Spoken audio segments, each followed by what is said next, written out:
Voilà, alors bonsoir à toutes et tous. Bienvenue à cet ultime Brain to Brain de l'année 2024, ici à Neuchâtel, à la Villa Perret, pour la dernière fois également. Je profite pour saluer nos nouveaux membres, nos nouveaux participants, participantes au Brain to Brain.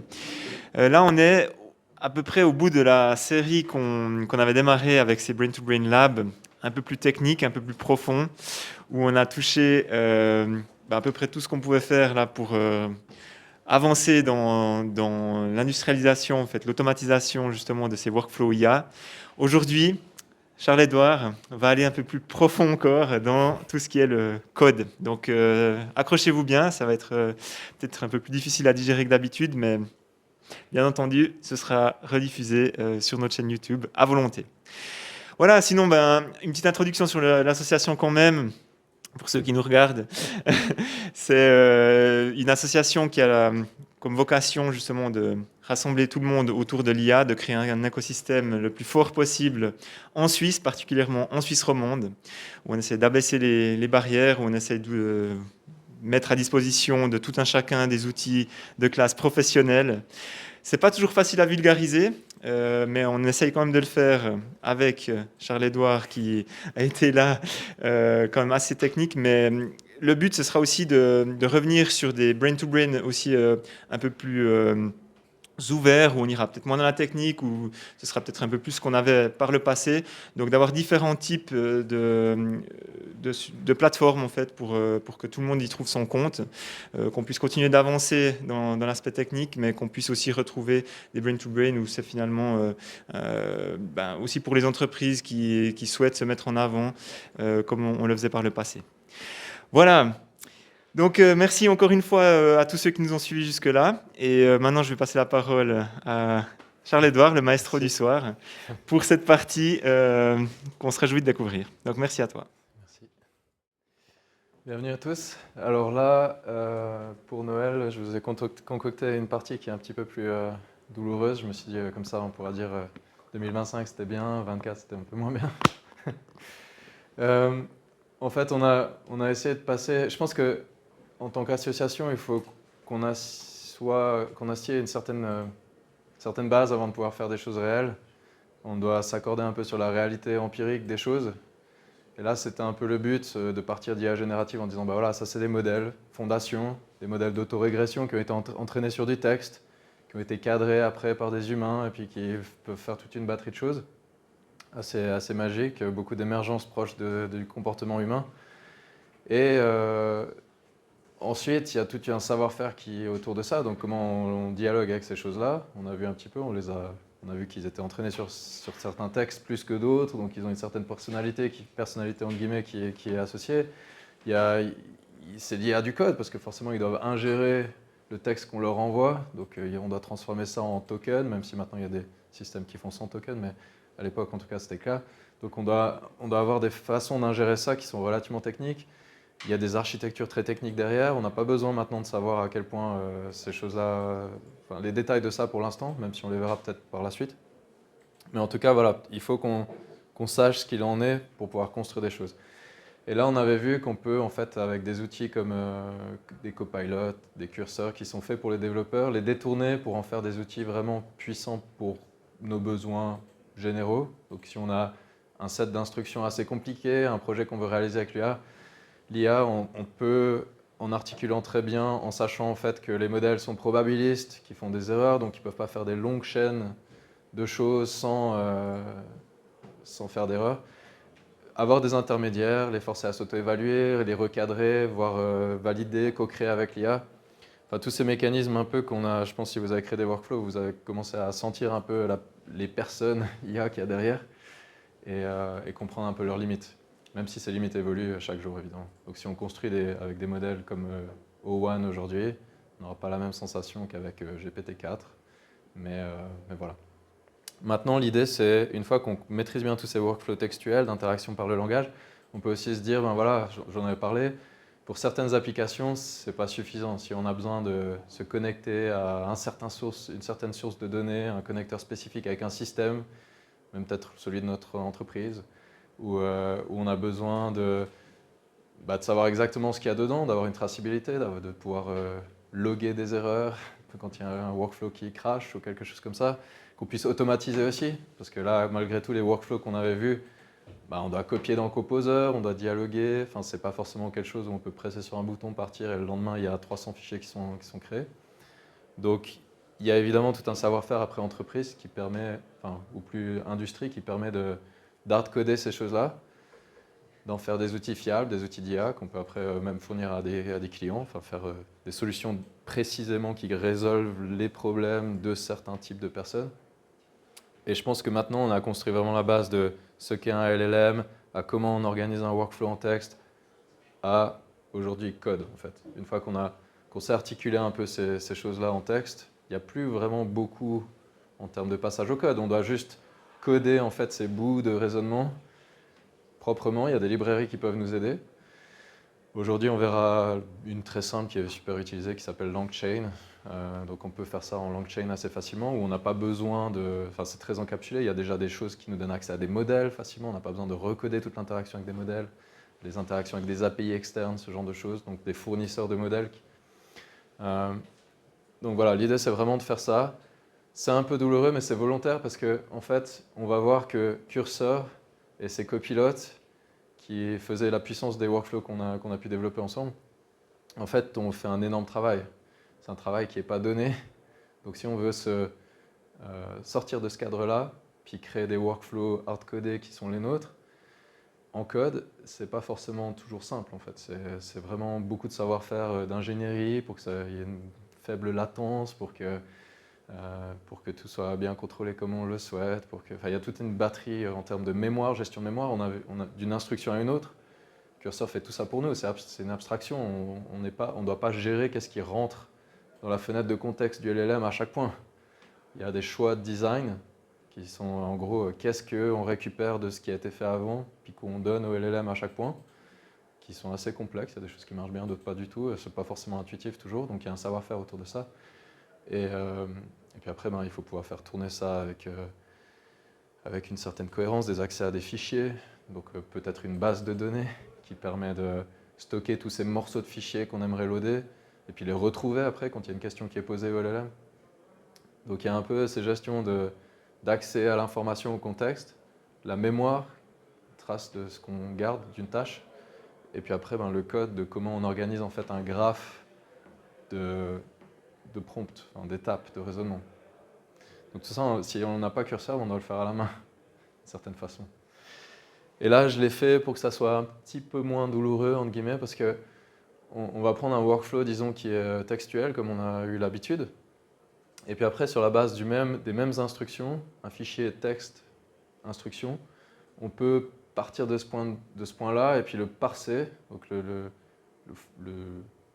structurer en fait en code, donc sortir les éléments les plus importants de ce fichier-là, pour créer un graphe qui sera le graphe d'étapes de raisonnement qu'on va faire en code, et puis s'en sortir avec ça. Donc la base, ça sera toujours un fichier d'instruction, mais il y aura un wrapper de code au-dessus qui permettra de faire tourner ce que le fichier d'instruction dit, mais cette fois en code, donc complètement détaché de Cursor ou de n'importe quel outil, avec le LLM de notre choix, avec les paramètres de notre choix, jusqu'à comment on va chercher le contexte, etc. Donc un petit peu ambitieux, mais en même temps, ça montrera volontairement que c'est pas complètement trivial de reproduire ces choses-là. Il y a des choses qui ne sont pas reproduites, par exemple le dialogue avec l'IA à chaque étape, il n'est pas là. Quand on hardcode ce genre de processus, souvent on ne fournit pas à l'utilisateur la possibilité de discuter en chemin. Donc ce set d'instructions, il va être exécuté un par un, c'est un graphe qui se crée, mais il n'y a pas un dialogue en disant « Ah non, à cette étape-là, j'aimerais raffiner quelque chose ou quelque chose d'autre ». Ce serait possible de le faire, mais la plupart des outils ne fonctionnent pas comme ça. Donc on perd cet aspect-là de dialogue, de co-création continue. Par contre, on gagne en automatisation et puis en choix des données qu'on peut collecter et tout ça. Donc voilà, ce que je propose, c'est déjà de partir que sur un seul workflow qui s'appelle FAC Analysis. En fait, l'idée, c'est de prendre ce truc-là, la fac du temps, Et puis on peut imaginer voilà, qu'on aimerait faire un workflow simplement pour récupérer ces questions-là qui sont déjà existantes de la fac, prendre un set de questions d'utilisateurs qui sont nouvelles, et puis voir s'il y a un overlap avec celle-là, et puis proposer des suggestions de réponses. On peut imaginer un truc comme ça. Ça touche à, en gros, charger un fichier de questions, de nouvelles questions, et aller chercher avec un URL des données sur Internet. Et puis ça, on sait très bien le faire avec Cursor. Donc si on voulait faire un set d'instructions, là j'ai utilisé, comme on l'avait déjà vu, une factory, donc un workflow qui crée ce workflow-là. Donc je suis parvenu à ça, où là le but c'est d'analyser une fac, d'identifier les questions qui sont non couvertes, générer des suggestions de réponses pour enrichir la fac. Et puis on va extraire du coup les paires existantes depuis une URL, analyser des nouvelles questions, générer des suggestions pertinentes, etc. Donc il y a un style d'écriture, on peut dire ce qu'on veut. C'est pas très pertinent pour aujourd'hui. J'ai laissé d'ailleurs plus ou moins ce que l'IA a dit. Et puis là, je spécifie un fichier, donc ça va finir dans output ici. Et puis il va me demander du coup l'URL du temps et un fichier Markdown avec les nouvelles questions.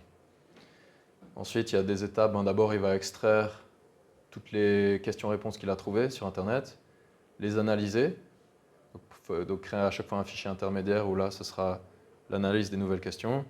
Je lui ai donné à chaque fois un format, donc en disant tu vas structurer comme ça les questions non couvertes et les questions similaires aux existantes. On peut faire ce qu'on veut, on va voir ce que ça fait. Et ensuite, générer des suggestions, produire un rapport final. Voilà. C'est un peu surcomplexifier le truc, mais c'est juste pour qu'on ait des étapes d'un graphe qu'on aimerait créer. Donc là, si on le lance comme habituellement, voilà, on a ce fichier-là, on peut le copier dans Composer. On va ouvrir Composer avec commande I toujours comme on fait d'habitude. On va spécifier, alors je ne sais pas si c'est le bon, je veux juste vérifier, mais c'est ces instructions-là.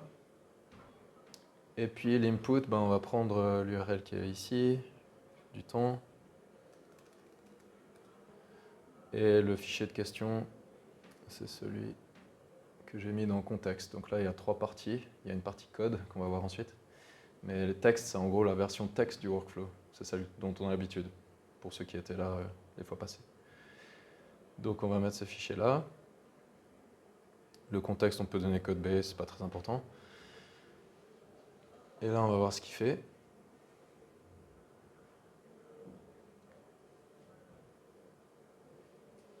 Donc là, voilà, il commence à créer les fichiers, comment on s'attend à ce qu'il fasse. Donc on va voir dans l'output ici. Production de rapport, validation, tac. Il a fait les étapes qu'on souhaitait. Disons qu'on accepte. On ne va pas s'amuser à fine-tuner ça pour l'instant, c'est pas le but. Donc là, déjà, on voit que ça peut arriver.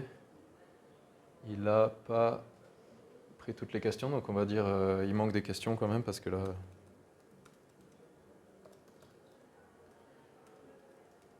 il n'a pas tout sorti. Dans fac existante, probablement qu'il va rechercher sur le net et corriger ça. Je pense qu'en fait, j'ai dû fermer Composer un peu tôt, mais on va voir.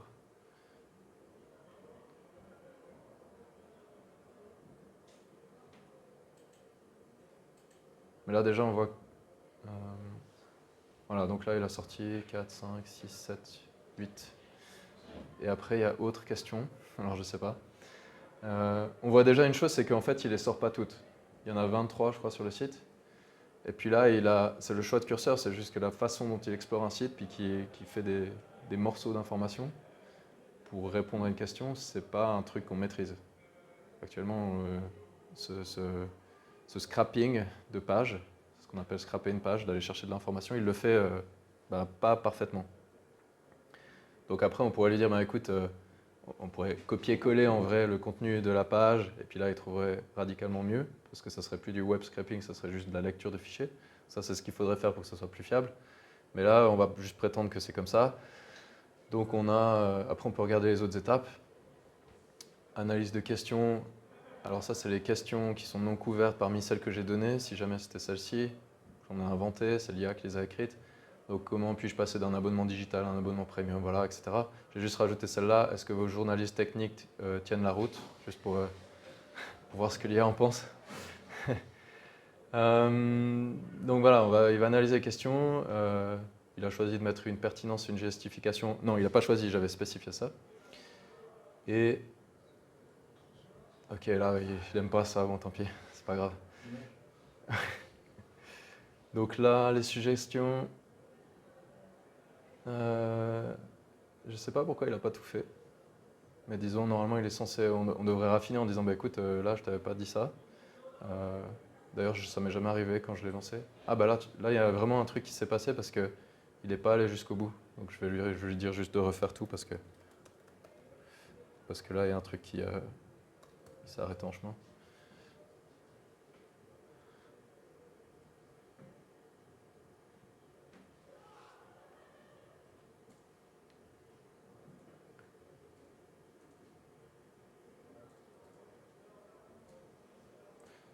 On va voir ce que ça donne. Normalement, il devrait y avoir plus de contenu du coup. Voilà, c'est déjà mieux. Suggestion de réponse. Ça devrait pas avoir cette forme. Ok, voilà. Là, c'est mieux. Donc là, je vais le laisser finir au fond. On a toutes les suggestions sauf la 5e. Donc justement, il a choisi d'écarter cette question que je trouvais la plus intéressante, tant pis. Il a fait un rapport, donc l'analyse détaillée, on va accepter, avec des questions plus importantes que les autres, bon voilà. Et ensuite une validation, parce qu'on lui avait demandé d'en faire une, donc là il a dit j'ai tout extrait, bon c'est pas le cas, mais voilà. Donc il est content avec des points forts, des points faibles, voilà. On pourrait affiner celui-là, c'est pas le but. Donc maintenant qu'on a ce workflow, on peut dire ben voilà, j'ai ce fichier d'instruction, qui est assez peu structuré au final, à part qu'on avait quand même pris un template où il y avait un but, des besoins, des spécifications, il y a quand même des sections qu'on s'est forcé à structurer un peu. Et donc on peut se baser là-dessus en fait pour faire un fichier qui est un peu plus ingérable par du code. Et la première étape, ce serait de demander en fait d'en faire un fichier comme ça. Donc c'est juste un fichier YAML. YAML c'est juste un format un peu plus structuré que le Markdown. Donc il y a des détails de langage qui ne sont pas vraiment importants, mais disons, là, à chaque fois, il y a une certaine clé et une valeur. Et puis là, on peut voir qu'on lui a donné un nom, disons, avec la version. Et puis après, on a les mêmes sections qu'avant, donc ça, c'est du texte libre. Donc juste, on pourrait le copier-coller du fichier d'instruction d'habitude. On a juste mis une petite flèche pour dire, vas-y, écris du texte libre sous cette clé-là. On fait ça pour les différentes sections. Et après, on rajoute peut-être pour les inputs, cette fois, une valeur qui contient le contexte. Puis là, il y en aurait deux. Donc ça, c'est des clés qui identifient en fait le contexte. Donc il y aurait peut-être la fac URL avec un type qui est URL parce qu'on doit savoir quand le code ingère ça, si c'est un fichier, si c'est un dossier ou si c'est un URL. Donc c'est assez agréable d'avoir cette valeur-là sous fac URL. Ensuite, il y a un chemin, ça c'est juste la valeur de l'URL. Et puis on peut, là j'ai mis une priorité, si on voulait donner de l'importance plus au contexte, aux différents fichiers de contexte. Donc là, c'est 1 à 5, voilà, c'est mon choix. J'ai mis 5 pour les deux. On peut jouer avec ça pour voir ce que ça fait. Et après, il y a les nouvelles questions. Donc là, c'est par contre un fichier et on donne un chemin du coup. Donc là, vous voyez que c'est un peu plus structuré parce que c'est vraiment, pour du code, ce serait, ben voilà, je vais lire sous contexte différents éléments et je sais que ces éléments-là, je vais devoir les charger et donc je vais voir de quelle nature ils sont, etc. C'est un peu forcé à structurer comme ça. Et ensuite, on a les tâches. Alors les tâches, elles sont exactement structurées comme avant, sauf qu'on les met avec un identifiant. Donc il y a une clé qui s'appelle, on peut mettre n'importe quel nom, mais il doit être unique, disons. Et une description qui est celle brute en fait qu'on avait avant. Donc ça, c'est la description. C'est juste qu'on donne un nom et la description, c'est celle de la tâche du fichier d'instruction habituel. Donc on structure comme ça. On peut dire les inputs maintenant, ben, c'est plus utilise ce fichier-là, mais on lui dit ben, prends du contexte un certain nom, donc là ce serait la fac URL, et puis tes outputs, bah, ils ont aussi un nom et ils sont liés à un chemin, et puis là on lui propose de dire la fac existante, tu vas la créer dans output avec ce nom-là. Ça, donc c'est juste à chaque fois dire, la tâche c'est un nœud d'un graphe de raisonnement, et puis on a des inputs et des outputs. Avant c'était dans le texte, c'était un petit peu plus dur à voir, le LLM il sait ce qu'il doit faire, il le comprend. Mais là, on doit le structurer pour pouvoir l'ingérer avec du code. Parce que le code, il n'a pas ce liant un peu langagier, un peu flou, qui permet de faire ça. Maintenant, moi, je ne me suis pas embêté à écrire ce truc-là. Ce que j'ai fait, c'est j'ai demandé, je lui ai donné un squelette, mais maintenant il est là, ce squelette. Donc si vous vouliez faire cette transition-là, ben, c'est assez facile. Il suffit de prendre le dossier d'instruction habituel, celui-là, et celui-ci, comme exemple, et puis dire maintenant j'ai un nouveau fichier d'instruction, j'aimerais le structurer en YAML de la même façon. Et il remplirait en fait ce truc-là quasiment parfaitement. Donc vous pouvez facilement traduire de ce fichier texte, si vous l'avez structuré selon le template, à ça. Et une fois qu'on a ça, et ben après, moi, ça me permet en fait de créer tout le code qui va autour pour lire tout ça. Alors le but, c'est que on a des choix de design à faire. À quoi on expose le LLM qui va résoudre chacune de ces tâches. On va imaginer que chaque tâche est résolue par un prompt, un appel. Et puis du coup, il faut savoir ce qu'on lui donne. Ben, vu qu'on a structuré comme ça, moi, ce que je propose, c'est de dire, à chaque tâche, on sait quel est le but, les requirements et les spécifications de ce qu'on aimerait. Donc ça, c'est quelque chose qu'on va transmettre à chaque tâche.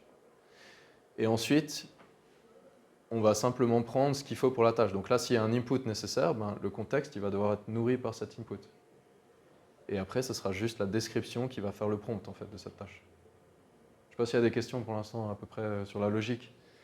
Le but, c'est vraiment de voir si on doit nous créer ce genre de workflow qui est super facile à créer sur Cursor en le codant. Et là, on va voir ensemble, mais c'est une toute petite librairie qui permet de faire un wrapper, ce qu'on appelle un wrapper, donc d'emballer en fait ce genre de fichier d'instruction qui est quasiment brut. Enfin, on peut écrire ce qu'on veut là-dedans, un peu à la même chose qu'on avait avant, sauf que c'est un petit peu plus structuré. Et ensuite, on peut ingérer ça tel quel. Donc on n'a pas vraiment à écrire de code. C'est juste qu'on doit formuler nos instructions sous une forme qui est plus facile à ingérer par le code. Et on peut le faire avec l'IA. Donc si on avait un workflow, on peut toujours créer, imaginons, voilà, on a le contexte de ce qu'on voulait, le workflow en texte. On peut créer un workflow code où là, il y aurait juste ce set d'instructions à reformuler avec un LLM, avec Cursor. Et ensuite, on a 2 fichiers en plus. Alors ça, faudrait les copier à chaque fois. Il y en a un, c'est de la configuration. Alors, c'est là où forcément les détails arrivent. On doit dire en gros, parce que Cursor a fait un choix dans le LLM qu'il aimerait utiliser, nous on doit dire lequel on veut utiliser pour résoudre ces tâches. Donc là, par exemple, il y a une clé qui s'appelle LLM, et puis on va dire quel type de LLM. Et puis là, on a dit qu'on utilisait la librairie LangChain, donc on va peut-être prendre de cette librairie-là ce qu'ils appellent un chat grok, c'est juste une classe, une sorte d'encapsulation qui permet de mettre n'importe quel modèle dedans. C'est un objet en programmation particulier qui est compatible avec justement Grok. Donc si on utilisait nous des modèles Grok open source comme on l'a déjà fait, on peut dire voilà, on utilise ça. On pourrait utiliser aussi LangChain OpenAI et puis on utilise celui d'OpenAI avec la clé d'OpenAI. On peut choisir tout ce qu'on veut. Et puis là, il y a des paramètres associés. On peut exposer tout ce qu'on veut. Moi, j'ai mis un peu l'essentiel, donc température, j'ai mis 0. Je ne veux pas trop qu'il soit très créatif dans la façon dont il gère sa distribution de probabilité. Le modèle, on peut prendre le dernier cri. Donc là, si on va voir dans les modèles ici disponibles, il y a toute une batterie de modèles. Les plus récents, voilà, c'est Llama 3.3 ici.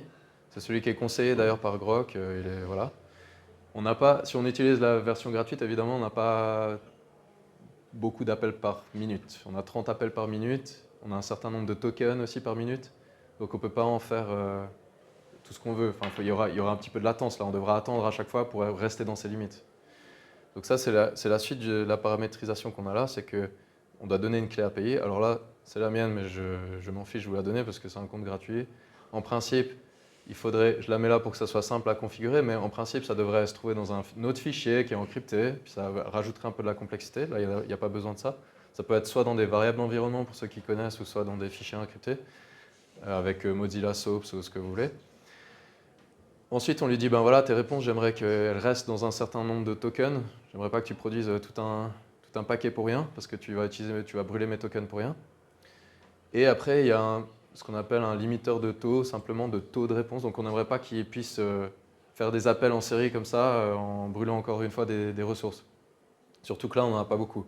Donc là, j'ai mis un certain nombre de requêtes par seconde qui satisfait un peu les limites du modèle gratuit.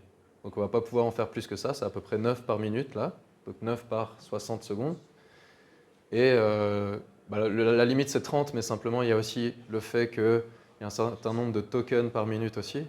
Donc si on a des longs textes, même si on fait quelques requêtes, on va rapidement dépasser cette limite en nombre de tokens par minute.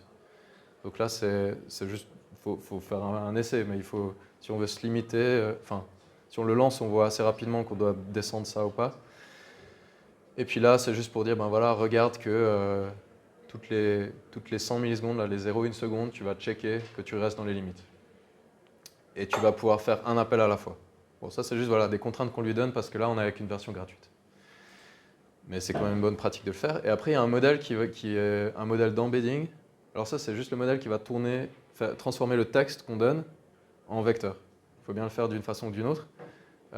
Normalement, on paye pour ça. Donc on utiliserait typiquement un LLM pour faire ça. Donc OpenAI, par exemple, ils fournissent via leur API accès à des modèles qui sont faits pour ces embeddings, qui sont très puissants, qui contiennent beaucoup plus de sémantique dans le vecteur qu'ils créent par rapport au texte.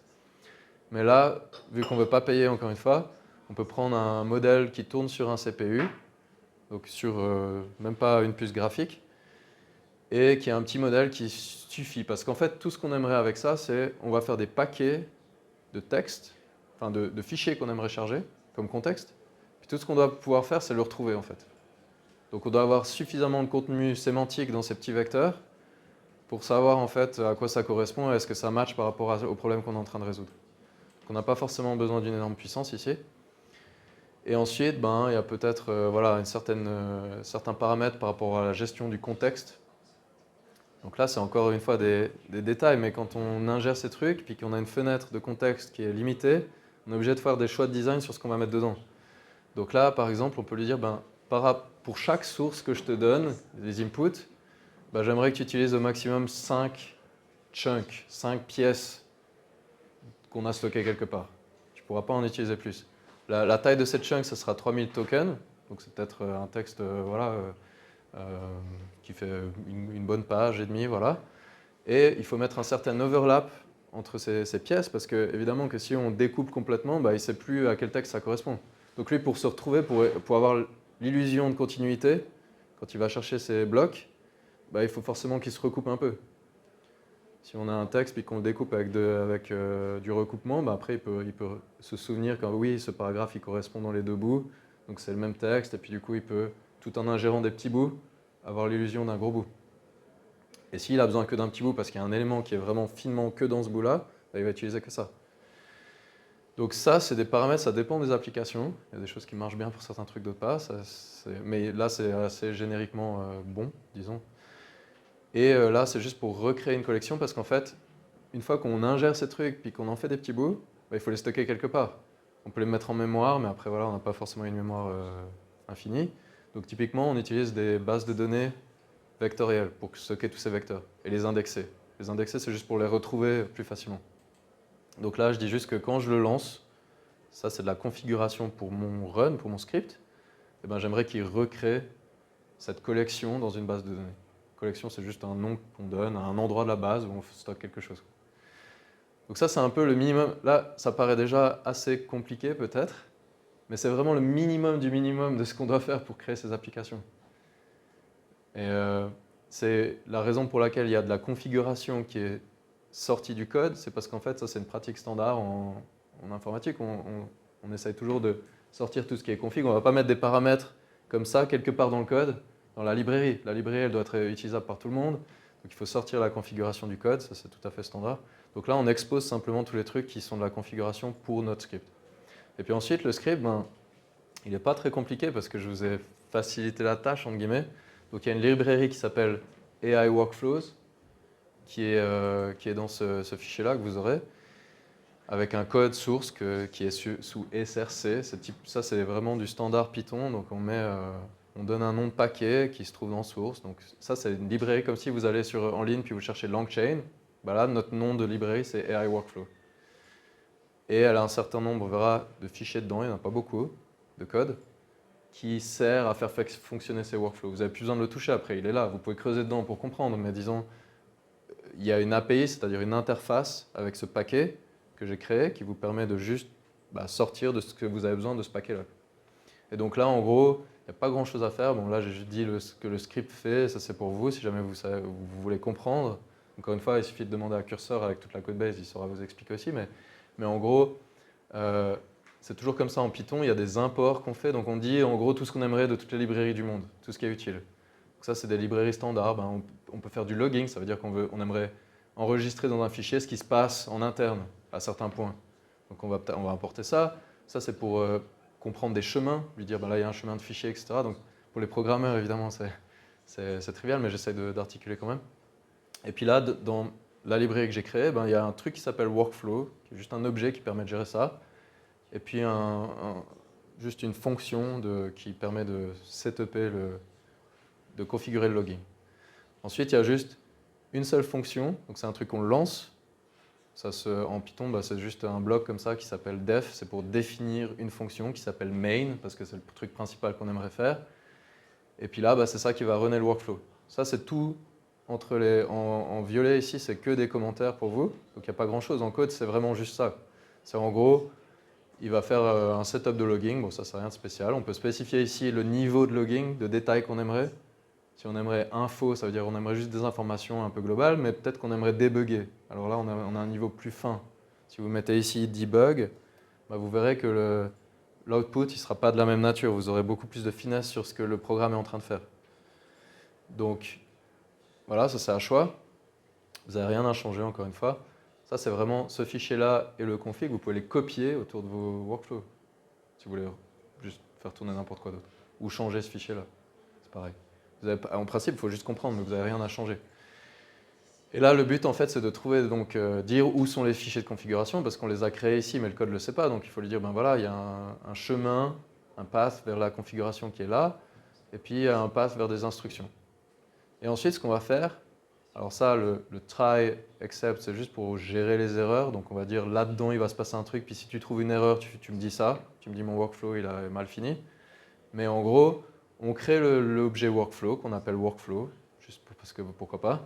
On lui donne ces deux chemins. Et puis après, l'interface que j'ai créée, c'est juste, on dit workflow.run. Ça, c'est pour lancer ce qu'il y a dans le workflow. Et on obtient un résultat. Et ensuite, on peut afficher ce résultat via le logger, par exemple, en disant logger.info. Ça veut dire, dans la catégorie de trucs info que tu me présentes, dis-moi quel est le résultat, en gros. Donc là, il y a vraiment, si on enlève tout ce qui est logging, les trucs un peu qui sont des pratiques courantes, il n'y a pas grand-chose. On spécifie des chemins, on les donne à cet objet, on obtient un résultat. C'est tout. Ensuite, tout le truc qui se passe, c'est en interne. Là, je vais déjà montrer comment ça marche, parce que c'est peut-être plus intéressant. Donc, si vous voulez faire tourner ça, il y aura un README. Donc, évidemment qu'il faut installer Python. Là, c'est du code Python. C'est pas extrêmement compliqué dans le sens où il faut... bon là c'est juste pour vous expliquer ce qu'on fait, donc vous pourrez regarder tranquillement si ça vous intéresse. Mais j'ai un readme ici, même en français. Donc l'idée c'est vraiment d'installer Python et un gestionnaire de paquets qui s'appelle Poetry. C'est juste parce qu'on a un environnement, on doit dire quelles sont les librairies qu'on doit utiliser. Et donc, si on regarde dans le paquet ici, qui s'appelle AI Workflow, il n'y a pas que ce code, qui est le code source, dans source, mais il y a aussi ces fichiers-là. Alors, il y a un README, voilà, pour vous expliquer ce qu'il faut, mais il y a ce fichier-là, qui est standard en Python, c'est du PyProject, c'est juste, ça définit quel est le contexte de mon paquet. Donc, on peut l'ouvrir là, on peut regarder, donc ça, c'est juste tout à fait standard. Si vous demandez à l'IA de le générer, il va le faire. En gros, on donne une version de paquet, comme il y a... On dit à quoi ça correspond. Là, c'est un framework pour exécuter des workflows. Voilà. Il y a peut-être une licence associée, il y a peut-être un auteur. Bon, ça, c'est tous des détails, vous n'êtes pas obligé de les spécifier. Puis surtout, ce qui est important, c'est de dire ça correspond à un paquet et il se trouve dans source, il a un nom AI Workflow. Et les dépendances. Alors, ça dépend de quoi? Ça dépend de Python, une certaine version, entre 3.10 et 3.11, là, en l'occurrence. C'est juste parce que si on fait tourner du code, et puis qu'on a utilisé des morceaux de code spécifiques, ben, ils dépendent d'une version de librairie. Donc on doit forcément avoir un environnement où on a spécifié tout ça. Il faut dire quelle version de quoi on a utilisé, sinon ça ne marche pas. Donc là, il y a ce que j'appelle des dépendances plutôt core, c'est vraiment les trucs essentiels dans l'application, c'est LangChain. Et puis LangChain est fait en sous-paquet, donc en fait, pour pas que vous ayez à charger tout d'un coup, vous pouvez lui dire ce dont vous avez besoin. Donc il y a la partie core, elle est souvent nécessaire, mais après, il y a peut-être une partie community pour certains usages qu'on en fera. Hugging Face, c'est pour avoir accès à l'embedding, le modèle d'embedding dont on a parlé. On peut le sortir de plein d'autres fournisseurs de modèles, mais Hugging Face, voilà, ils ont une grosse librairie de modèles gratuite, autant l'utiliser. Si vous payez, il y a aussi des accès à des modèles. Qdrant, c'est une librairie, c'est une database vecteur. C'est juste, on peut en choisir plein. Il y a Face, il y a plein d'autres. Open source, ça, c'en est une qui marche assez bien. Donc on va choisir celle-là. Et puis LangGraph, c'est la façon de créer des graphes avec ces LLM. C'est une librairie un peu moderne qui est construite au-dessus de à partir de LangChain. Ils ont évolué vers ça. Donc ça permet de faire, en gros, j'aimerais ce nœud avec un prompt qui parle à ce nœud, qui parle à ce nœud, qui parle à ce nœud. Là où LangChain était un peu plus séquentiel, où c'était plutôt une chaîne de prompts qu'un graphe compliqué. Donc pour faire des graphes ou des systèmes multi-agents, c'est beaucoup plus puissant d'utiliser ça. Et puis après, on doit utiliser un provider de LLM. Donc LangChain, ils ont des intégrations avec tout le monde, à peu près. Donc si on demande la librairie LangChain Grox plutôt qu'OpenAI, et ben voilà, on aura accès à ces objets-là qu'on a vus dans la config. Et puis après, il y a les embeddings, le vector store. Ben voilà, le vector store, c'est la database de vecteurs. Donc là, on doit choisir, il y a un client pour parler à cette database. Ça veut dire, un client, c'est juste quelque chose qui va prendre vos instructions et qui va les utiliser pour faire quelque chose pour vous dans cette database. Et puis, bon, ça, c'est des dépendances voilà, pas très importantes. Il y a un truc qui est assez important, c'est peut-être Pydantic qui permet... Ça, Beautiful Soup, c'est pour sortir, parser des choses d'Internet. Et puis Pydantic, c'est un truc qui permet de faire des modèles. Donc là, si vous voulez charger un fichier, il faut lui dire un modèle de ce que vous attendez dedans, pour qu'après lui il puisse comparer. Si vous vous plantez sur un certain champ, c'est pas là où vous mettez pas goal mais goals avec S, il va dire attention, là il y a un problème de config, ça marche pas. Ça colle pas avec le schéma que moi j'attends. Et du coup, vous allez voir rapidement qu'il y a une erreur avant de faire tourner votre programme et de réaliser plus tard. Ça, c'est juste des pratiques standards de parser la configuration, de la valider, ce genre de choses. Donc rien de spécial, mais c'est quand même important de le savoir. Et en fait, quand vous avez ça, ça vous permet d'aller dans le paquet, enfin à ce niveau-là. Et puis, si vous ouvrez dans le terminal, en fait, vous pouvez installer cet environnement. Donc là, vous êtes dans AI Workflows. On peut regarder, c'est juste lister ce qu'il y a. Vous avez ce PyProject. Là, j'ai fait une mauvaise manip. Et avec le gestionnaire de paquets qui s'appelle Poetry, tout ça c'est dans le README, mais en gros, il n'y a rien à faire d'autre que juste Poetry, c'est le gestionnaire. Il va lire ce fichier-là et installer les dépendances. Donc si vous faites install, vous allez créer l'environnement. Il va aller chercher les paquets, tout ce que vous avez spécifié, puis vous aurez votre Python configuré pour runner ça, pour faire les scripts. Donc là, je l'ai déjà, donc bon, ça ne sert à rien de le faire, mais on peut faire update si on a rajouté un truc, par exemple. Et puis là, si je fais ça, normalement, il va aller voir. Donc là, il va regarder tout ce qu'il y a là-dedans. Il va regarder que les versions de paquets coïncident et tout. Parce que s'il y en a un qui n'est pas compatible avec les autres, tout tombe. Et puis du coup, il va dire après s'il y a un problème ou pas. Là, il est en train de résolver ça. Là, il dit, il n'y a rien à faire, sauf pas de nouveaux trucs installés parce que j'ai déjà tout fait. Il y a un update. Donc il y a un paquet maintenant qui vient d'avoir, entre-temps, depuis il y a quelques minutes, là, une nouvelle version. Donc il a été updaté, voilà. Et puis du coup, après, il écrit ce qu'ils appellent ça une log file. Donc là, dans ce fichier-là, il y a vraiment les versions que vous avez installées.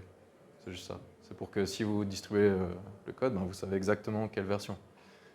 Parce que là, si vous n'avez pas vu, ce petit truc, là, ce caret, il permet d'être libre par rapport à la dernière version, par exemple. Le dernier composant de la version. Donc il y a des trucs comme ça. Là, par exemple, ça permet n'importe quoi de plus grand que cette version-là. Enfin bref. Donc c'est pas complètement figé. Mais par contre, dans la log file, ça l'est. Donc voilà, ça c'est juste des gestions d'environnement. Puis une fois que vous avez ça, que vous avez fait ce truc-là, vous allez avoir un fichier qui s'appelle .virtual environment, qui est là, venv. Et en fait, tout ce qu'il faut faire, c'est Ça c'est aussi dans le README, c'est lancer un script, donc sur Mac, on peut dire aussi source, ou point. Et puis après on dit j'aimerais lancer dans le VM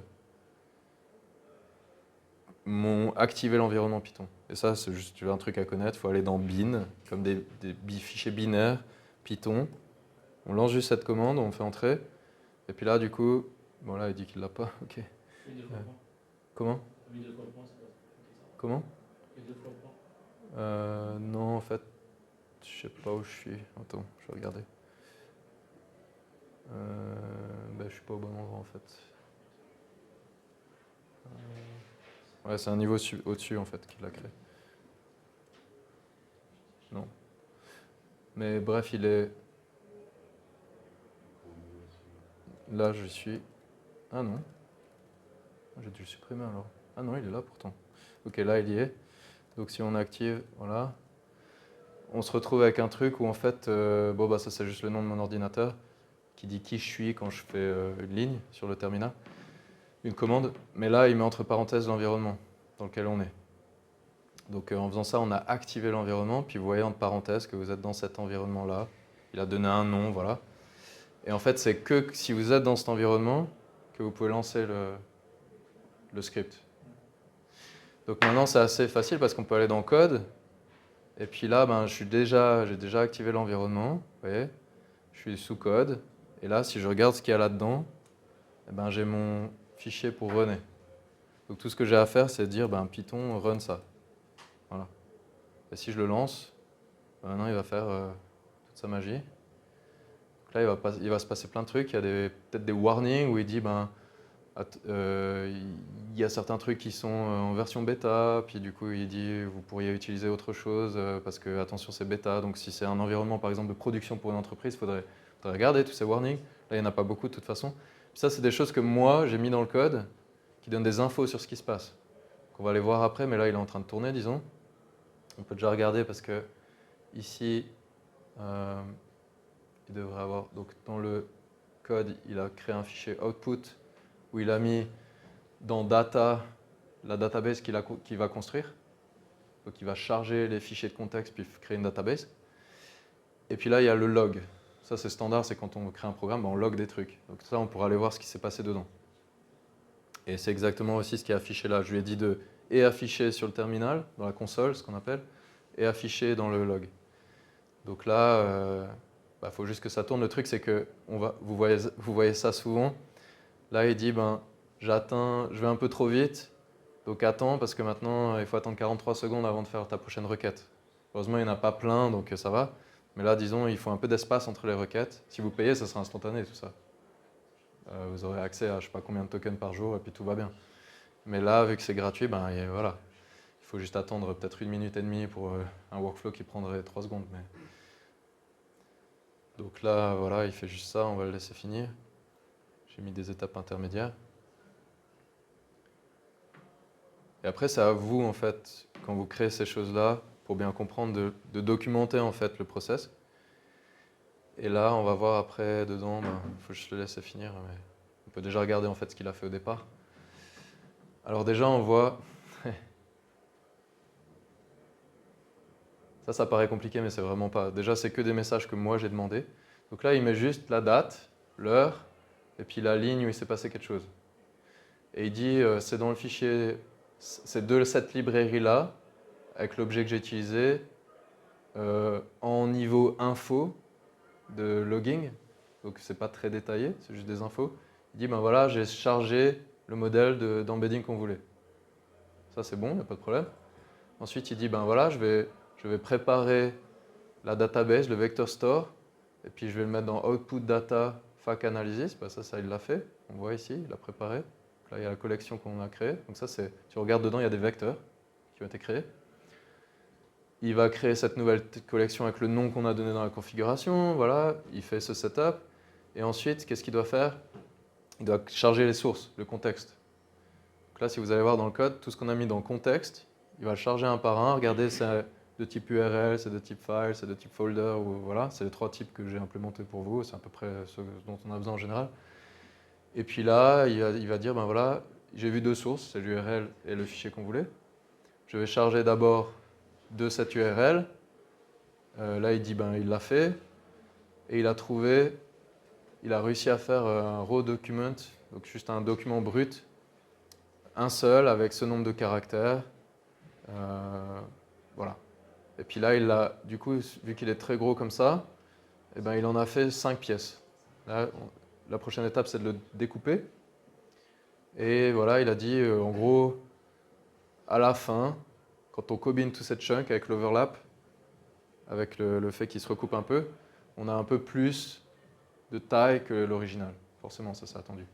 Ça, on peut documenter comme on veut, mais c'est juste pour vous donner une idée de ce qui se passe. Et puis là, du coup, avant, on avait 0 document dans le vector store. Maintenant, on a rajouté 5, donc on en a 5. Et puis ensuite, pour vraiment, parce que là, j'ai quand même mis un niveau de détail assez grand, il dit encore ma collection elle a 5 documents. Maintenant, on va charger de ce fichier-là, donc les nouvelles questions. De la même façon, on charge, il nous dit combien de caractères là, il n'y en a pas beaucoup par document. Donc il fait un seul chunk. En une pièce, c'est ingérable cette fois, parce que c'est ce qu'on avait défini. Donc c'est 100% de l'original, il n'y a pas de recoupement. On met ça dans le vector store, on a maintenant 6 documents dedans, enfin 6 pièces. Cool. Maintenant, on est prêt pour exécuter les tâches. Donc la première tâche, qui est donc 1 sur 5, donc 20% du processus, c'est d'extraire cette fac. Donc là, on voit, je vous ai mis juste un résumé en gros du début des instructions, juste que vous ayez une idée en lisant le log, voilà, c'est ça qu'il est en train de faire. Il a besoin d'un input, c'était l'URL, et puis il va produire un output, c'est le fichier dans lequel il met ce qu'il a trouvé. Non ? Donc là, il va aller chercher ce contexte-là. Cette fois, maintenant, il exécute la tâche. Donc il doit aller chercher ces fichiers-là. Il n'y a plus rien d'autre que la database vector avec laquelle il travaille. Donc il doit aller voir si, en fait, ce qui se passe, c'est que on va prendre la tâche en prompt, et puis on va la transformer en un vecteur et regarder quel est le vecteur le plus proche, juste en cosinus, vraiment, enfin un angle entre les deux vecteurs. Il y a plein de façons de le faire, mais ça, c'en est une relativement simple. Il y en a des meilleures aujourd'hui, mais on ne va pas parler de ça aujourd'hui. Et donc ça vous donne, enfin, pour vous donner une idée, en gros, s'il y a quelque chose qui ressemble en termes de sémantique, quel que soit quel type de sémantique, souvent en faisant juste cette similarité géométrique, on arrive à la trouver. Donc en comparant en fait ce qu'on aimerait, le prompt qu'on donne, et puis le contenu de chacun des morceaux qui est un vecteur lui aussi, les morceaux qui sont pertinents, ils vont se retrouver assez proches. Donc on peut sortir de cette base de données ceux qui sont le plus proches, le plus pertinent. Et puis là, qu'est-ce qu'il va dire ? Donc déjà, il a extrait un certain nombre de questions-réponses. Et là, il a trouvé 5 documents pertinents dans la base de données avec un certain niveau de matching. Donc ça, c'est en gros à quel point c'est similaire. C'est pas énorme, mais on s'en fiche, on prend les plus pertinents, disons. On va pas me laisser la fenêtre de contexte vide, on peut mettre des trucs et après, ça sera au LLM de choisir. Donc là, voilà, on a rempli avec ça. On n'a pas utilisé tout. Donc le 6e, par exemple, il ne l'a trouvé pas pertinent parce que forcément, c'était pas celui de l'URL. Le 6e morceau, c'est celui du fichier avec les nouvelles questions. Et ça, il sait qu'il ne doit pas l'utiliser. Donc voilà, on fait ça, on a extrait ça. Et ensuite, on exécute la tâche. Et là, il y a un certain temps d'exécution. Là, c'était lent parce que voilà, avec les LLM de Grok, c'est pas très rapide. Il y a un certain taille d'output, et puis il l'a sauvé là-dedans, dans fac existante comme on voulait. Enfin, ça, c'est la clé qui correspond au fichier. Et donc, si on va voir là-dedans, de la même façon qu'on avait avant des trucs comme avant. Ah là, par contre, ouais, il l'a pas fait en fait. Il y a eu un rate limit qui n'a pas marché. Parce que je l'ai mis un peu à la frontière, donc il a été un peu trop vite le programme. Du coup, il n'a pas produit les outputs, mais on va refaire tourner de toute façon. Bon là, du coup, il doit relancer ce truc-là.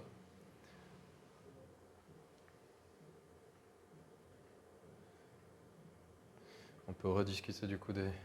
Je sais pas où il en est là, mais... Voilà, il est déjà à la 2e, donc tant mieux. Donc il va sauvegarder normalement ce fichier-là. Ensuite, on passe à la tâche 2. Et là, de la même façon, il y a une certaine description qui est donnée au LLM. On doit aller chercher du contexte. Cette fois, c'est dans les nouvelles questions. Il sait que c'est cette source-là, parce que dans le fichier d'instruction, c'est ce qu'on a dit. Et il va trouver un certain nombre de documents. Là, il en a trouvé un, parce que c'est évidemment le seul chunk de ce fichier-là qu'on avait. Il y a un certain matching, voilà. Il n'est apparemment pas tellement pertinent par rapport au vecteur qu'on a donné du prompt. Mais voilà. Donc là, on en est là. Là, il nous dit qu'il a besoin de 43 secondes. On est au même point que lui. Voilà, il est passé à la suite. Donc on va actualiser ça. Là, il fait la troisième tâche. Pareil. Il va aller chercher du contexte s'il y en a besoin. Là, le contexte, il est différent, il faut noter. Parce que là, la troisième tâche, au moment où on génère des suggestions, cette fois, il ne va plus aller puiser dans le contexte, mais il va prendre du contexte des tâches précédentes. Donc là, si vous voyez dans le fichier d'instruction, en fait, quand on arrive à la tâche 3, qui est générer les suggestions, il y a la description, comme on ferait d'habitude. Et puis là, les inputs, ce n'est pas du contexte, mais c'est de certaines tâches précédentes. C'est comme ça qu'on crée notre graphe, un peu, si vous voulez. C'est ça qui va lier. Donc on va dire maintenant, il faut que tu mettes dans le contexte la fac et puis l'analyse des questions que tu avais faites avant. Et après, tu pourras générer tes suggestions. Donc là, c'est vraiment ce qu'il nous dit après dans le log, simplement qu'il a fait ça. Là, il est à l'étape 4, il attend encore 37 secondes, je pense que ça devrait passer cette fois. Parce que c'est à la limite, donc moi je l'ai fait tourner déjà plusieurs fois, ça marchait bien. Donc je ne sais pas s'il y a des questions à ce niveau-là, c'est un peu... à quel point c'est clair ou pas. C'est délicat de faire ce genre d'exercice en étant super clair, j'essaie de vous décrire les grandes lignes. L'idée, c'est vraiment pas les détails, mais vous voyez déjà qu'il y a toute une ingénierie derrière en termes de choix, de design, sur quelle database on utilise, comment on découpe le contexte, avec quoi on remplit la fenêtre de contexte, quel LLM on utilise, et tout ça, et tout ça, et tout ça. Et le fait qu'il y a des limites en termes de nombre d'appels, que voilà. Ça, c'est le jeu, et c'est ça qui fait une bonne application d'une mauvaise. Bon, là, je vais quand même changer la config, mais on va le faire tourner. En attendant, je ferai autre chose. On va mettre un peu plus bas, puis attendre plus. Voilà. Du coup, qu'est-ce qui va se passer? En fait, c'est qu'on va obtenir un output. Vous allez voir que en fait, dans l'output, on aura les mêmes fichiers que ceux qu'on avait générés avec le truc curseur. Donc on aura exactement les mêmes fichiers que là. Simplement, dans fac existante, par exemple, les fichiers qu'il a pu sortir du site, il n'y en aura pas 8, 9 et dans le désordre, mais il y aura exactement dans le bon ordre le tout. Et ça, c'est juste parce que Cursor, apparemment, lui, il choisit, quand il lit une page, de faire des tout petits bouts, donc des pièces beaucoup plus petites. Probablement, c'est assez standard en fait. Si on veut pouvoir avoir beaucoup de contexte qu'on met dans un truc, on va plutôt couper en petits bouts et puis prendre que les petits bouts qui sont vraiment pertinents. Puis le reste, on laisse. Mais là, du coup, ça fait qu'en fait, il a accès, sur Cursor en tout cas, à ces questions qu'il a tirées du site web dans le désordre, parce qu'il reçoit les pièces dans le désordre. Elles n'ont même pas forcément suffisamment d'overlap pour être dans le bon ordre, parce que c'est des questions, et puis du coup, il y a du blanc entre deux, et voilà, il n'y a pas un paragraphe qui fait que ça assure la succession. C'est pas quelque chose où on peut forcer Cursor. Alors, c'est comme je disais, ça, c'est que pour leur truc qui est at et l'URL. C'est comme ça qu'ils choisissent d'aller faire leur web scraping. On ne peut pas changer ça. Par contre, ce qu'on peut faire, c'est de dire, bon, ça ne me convient pas, c'est trop flou. Je stocke, soit je fais le scrapping avec un script, puis après j'enregistre ça dans un fichier. Mais dès le moment où c'est un fichier, Cursor il devient nettement meilleur avec la recherche. Parce que pour le coup, un fichier, il fait des plus gros chunks, il gère beaucoup mieux ça, de façon plus intelligente. Donc il suffit de copier la page web, même telle qu'elle, sans aller dans l'HTML, rien, mais juste copier, il va s'y retrouver, il trouvera les questions dans le paquet, mettre ça sur un fichier texte et tout se passe bien. Si on voulait faire un workflow texte, ça marche super bien pour ça. On ne lui demanderait juste pas d'aller chercher. Si vous souhaitez que toute l'information soit là vraiment, puis qu'ils prennent tout en compte, ce n'est pas la bonne façon de dire va sur Internet. Ça ne marche pas très bien. Ça peut marcher bien, mais ce n'est pas le cas là. Ça montre un peu les différences déjà en termes de workflow. Et là, s'il a presque fini, non pas encore. Bon. Donc, autre différence, là vous voyez, on run tout ça, on obtient les fichiers. On n'a jamais conversé avec l'IA entre-temps. Ça, c'est un truc vraiment qui est super différent et beaucoup plus agréable sur curseur. D'un côté, on veut de l'automation, donc on aimerait cliquer, partir, et puis après on revient avec la réponse, ça c'est agréable. Mais en même temps, sur curseur, ben, si sur l'analyse ou sur les suggestions quelque chose ne convient pas, ben, on a le temps de converser avant de lancer la tâche d'après ou de réupdater. Ça, faut pas minimiser ça en fait, c'est vraiment super important pour certains types de workflows. C'est pour ça qu'il y en a qui sont très agréables hard-codés, des choses où je passe toujours le même process, on n'a pas, voilà, il est suffisamment bien ficelé pour que ça produise de la qualité à chaque fois, on n'a pas à interagir avec l'IA. Alors là, c'est bon, mais pour la plupart des choses dont on parlait, curseur est largement suffisant, et même plus puissant. Après, on pourrait s'amuser à coder quelque chose qui exposerait aussi un dialogue, mais alors là, c'est une autre histoire. Là, la librairie que je vous ai faite, elle devient 10 fois plus complexe. Donc c'est juste pour dire aussi qu'il y a des éléments qui ont été codés derrière ça qui sont vraiment pas triviaux. C'est de l'ingénierie assez compliquée sur comment préserver des discussions, ce genre de choses. Donc après, l'autre puissance, la grosse fonctionnalité qu'on n'a pas, nous, dans notre librairie, c'est qu'au final, on ne peut pas modifier des fichiers existants. Là, on est en train de dire, créer ces fichiers, etc. Mais on ne lui a pas dit, j'ai déjà une fac existante avec quelques questions d'avant, mets-moi ça à jour. Donc tout le travail du composeur, en fait, qui va juste updater des fichiers, on ne l'a pas. Ça, c'est pour le coup un petit peu plus facile à mettre en place que la partie d'interaction dont on parlait, mais ça serait quand même beaucoup plus lourd que la librairie que je vous ai donnée. C'est juste pour donner une idée un peu de ce qui est complexe là-dedans, et puis quels sont les avantages et les inconvénients. Est-ce qu'il y a des questions d'ailleurs par rapport à ça Est-ce que, par exemple, tu pourrais faire un workflow sur Cursor, Ouais.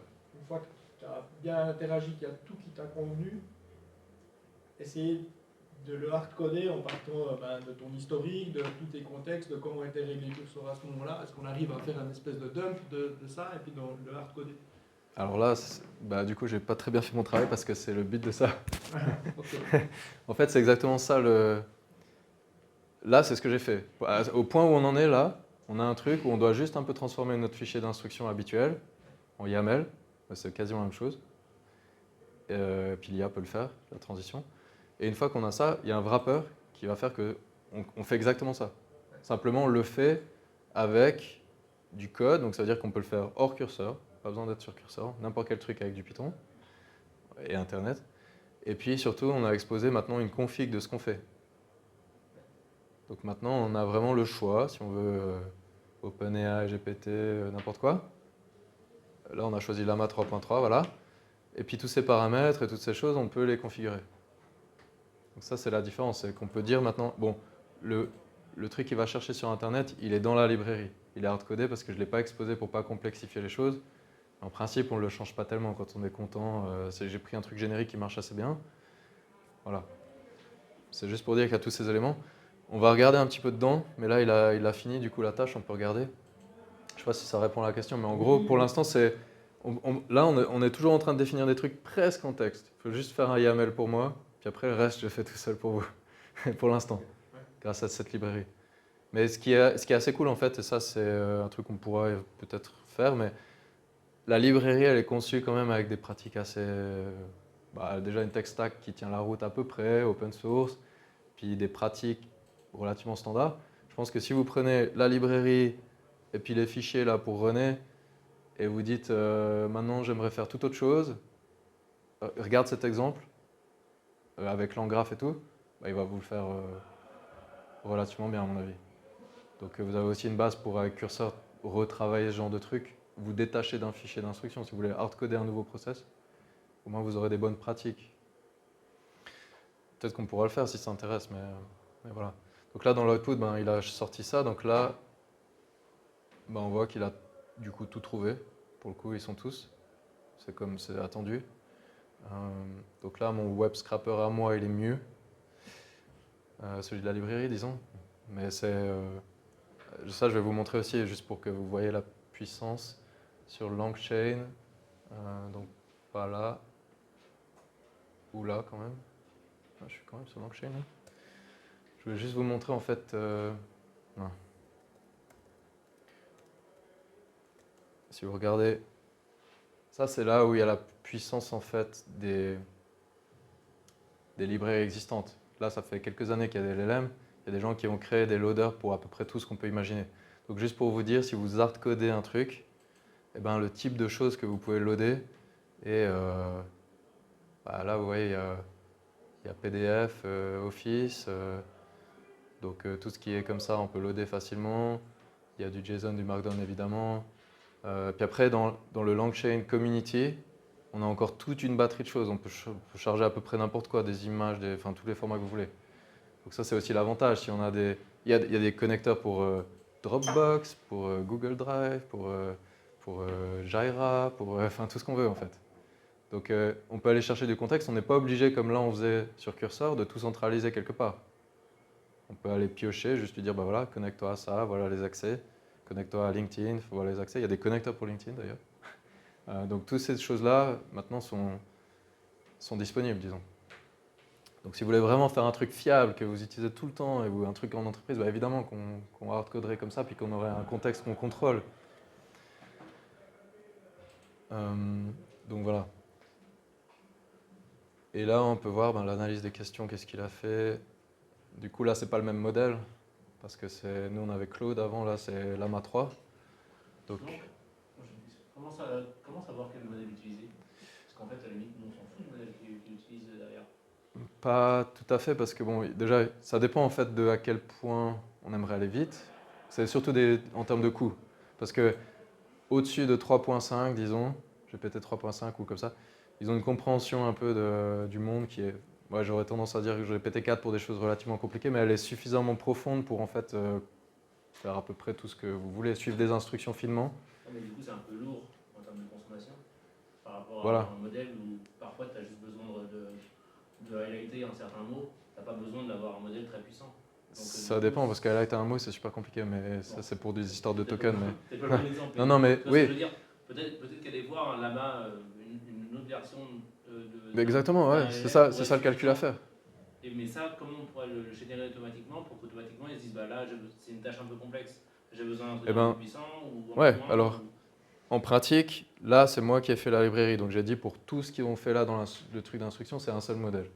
En pratique, il y en a 2 ou 3, selon et puis après, on les utilise à l'endroit où on souhaite. Si on voit que cette tâche est plus facile avec un plus simple, ben, on fait avec un plus simple. Ou si on a besoin d'une fenêtre de contexte qui est beaucoup plus grande, ben, les modèles plus petits ont plus grande. Ça, c'est manuel du coup. Ça, c'est un choix, c'est le designer en fait qui fait ça, c'est celui qui choisit. Justement, quand on le design, on ne peut pas lui mettre automatiquement, bah tiens, utilise celui-là, utilise Gemini par exemple pour un truc simple, et puis un truc complexe, bah, utilise la main. Si, on peut tout spécifier en fait, c'est vraiment spécifié en code au final. Donc on peut dire cette tâche-là, je fais avec ça, et on peut même faire mieux encore, et ça c'est standard aussi, c'est pas fait ici, mais j'ai donné 2-3 améliorations possibles pour faire vraiment un truc production, mais si on voulait le faire proprement, bah, on peut dire aussi si le modèle n'est pas disponible, parce que ça arrive, tout d'un coup l'API tombe, ils sont down pendant un certain temps, et ben, il faut donner des fallbacks. Ça c'est standard aussi, c'est juste un autre modèle, ou même le même, mais dans une autre région ou une copie. Et puis du coup, on donne 2-3 fallbacks, comme ça, il n'y a pas d'interruption. C'est ce genre de choses en fait. Ça, c'est toutes des stratégies assez standards, mais c'est décrit aussi sur des librairies comme LangChain, comment designer ça proprement et tout. C'est pas très complexe à mettre en place avec Cursor. Là, je l'ai fait, la librairie, bah, ça fait 2 jours. Bon, j'ai un peu galéré, j'ai fini en arrivant là, mais voilà. Donc c'est assez faisable. Là, Llama 3.3 du coup est vraiment assez fin. L'avantage en fait, c'est qu'à partir de GPT-4 ou Claude 3.5 ou comme ça, on suit finement les instructions, puis ça change quand même beaucoup. Il y a des choses où il fallait être un peu un master, un Jedi du prompt engineering sur 3.5 pour qu'on ne dise pas vraiment ce qu'on aimerait dire, mais différemment pour que ça marche. Puis là, on n'a plus besoin de ça, donc c'est quand même assez agréable de passer par défaut à peut-être 4 pour des choses relativement fines, comme, je sais pas, là il a transformé dans un format, par exemple, il a sorti question-réponse selon le format que j'ai spécifié. Ça, c'est en prompt. Donc, il pourrait faire des erreurs là-dedans. Enfin, voilà. Ce genre de choses. Et puis, même en production, il y aurait des parseurs de ça. Donc, on vérifie que l'output, il correspond bien. Et sur LangChain, par exemple, il y a des parseurs où, si ça ne correspond pas, bah, il relance le LLM pour corriger. Ça, on n'a pas besoin de s'en préoccuper. C'est toute l'ingénierie que... Bah, si on était une grosse boîte, peut-être on la reformulerait pour nous, mais là, il y a tellement une grosse communauté qui a créé ça que c'est des stratégies, il y a juste à créer l'objet qui marche et c'est bon. Et ensuite, donc là, il a mis, je vais juste voir ce qu'il a mis dans les suggestions qui m'intéressent. Ah, il a même pas mis. Bon, ok, faudrait le forcer à répondre à la question qui m'intéresse, mais c'est pas grave. Ils sont trop éthiques, c'est pas grave. Donc voilà, maintenant, je sais pas si vous avez un peu une perception de ça. Je voulais vous montrer l'intérieur en fait, rapidement, parce que je pense que c'est intéressant de voir juste pour vous, hein, parce que ça c'est en gros ce que vous devriez créer si vous voulez faire votre propre workflow. Là, c'est fait en wrapper, pour pas que vous ayez trop à faire ça. Mais voilà. Alors juste pour, bon, ça c'est standard un peu, mais il y a peut-être, on organise en modules. Donc là, il n'y a pas grand-chose comme composante. Il y a peut-être la configuration à gérer, certaines constantes. Donc ça, c'est un peu les choses qui ne changent pas. Donc des paramètres que j'ai pas envie d'exposer, qui sont hard-codés, qui sont là. J'ai choisi ça. Il y a du contexte. Ça, c'est juste pour gérer. C'est les objets pour gérer le contexte. Donc tout ce qui est chargé d'une base de données, coupé en morceaux, toutes ces choses. Il y a le graphe. Alors ça, c'est le graphe de LangGraph. C'est juste, on dit, on crée un graphe, un certain graphe qui va représenter cette séquence de tâches. Et ensuite, on a le workflow. Alors le workflow, c'est simplement, en gros, le liant. C'est ça c'est l'objet qui va dire, je commence le workflow, je mets un timer, je charge le contexte. Ensuite, j'initialise. Au début, j'ai pas vraiment le contenu, c'est ce que je passe d'une tâche à l'autre. Enfin voilà, il y a un certain nombre de choses que je vais garder dans un état. Ça, c'est un objet qui va préserver certaines choses d'une tâche à l'autre dans le graphe. Ensuite, je fais tourner ce graphe, en gros, je l'invoque avec un état initial, j'obtiens un état final. Et puis après, je peux voir en gros les points intermédiaires et puis les sauver dans des fichiers, par exemple, si j'ai envie. Enfin, ce qui doit être sauvé ou pas. Donc là, voilà, c'est relativement standard, vous verrez comment c'est construit. Mais vous pouvez voir déjà, là c'est peut-être, je vais mettre un peu plus petit parce que c'est pas très agréable, mais en gros, je ne sais pas combien il y a, mais vous voyez, il y a quand même un petit peu de code pour faire ça. C'est pas tout à fait... Ça, c'est tout du code créé en dialoguant avec Cursor? Oui et non. Enfin, Okay. j'ai commencé comme ça, et puis après j'ai quand même mis... vu que j'ai pas un cursor rule là, qui était fait pour ce genre de truc direct, pour ce wrapper, j'ai un peu recadré avec mes best practices, mais au début il n'était pas très bien parti, et puis du coup là, sur ce genre de truc, il faut quand même un petit peu... C'est là où en fait être programmeur, ça aide quand même, pour ce genre de design. Parce qu'il ne serait pas forcément parti sur un truc modulaire, il n'aurait pas choisi les bonnes librairies, etc. Mais voilà. Pour chacun de ces fichiers, de toute façon, je vous ai dit un peu, donc il y a une en-tête qui vous dit ce que ça fait. Donc là, par exemple, ça permet de collecter l'information de fichiers, de dossiers, de websites. Ça les casse en petits bouts et ça permet de trouver l'information pertinente et de garder le contexte, enfin le contenu pertinent d'une tâche à l'autre. C'est vraiment ça que ça fait. Et puis après, il faut aller voir dans les objets. J'ai mis aussi à chaque objet ce que ça correspond. Donc là, c'est typiquement des squelettes où on dit, voilà, parmi tous les types de sources possibles, il y a trois types. Et ça, c'est juste pour savoir à chaque fois identifier ces différents types. Ensuite, il y a toute une partie de squelettes à spécifier. Ça, c'est juste pour articuler vraiment ça. À chaque fois qu'on s'attend à voir un certain objet, on aime bien en programmation savoir quelles sont ses propriétés en fait. Et puis qu'elles soient clairement définies avec des types. Là, par exemple, ça dit que le chemin, ça doit être du texte, une string. Ça a un certain type associé, bref.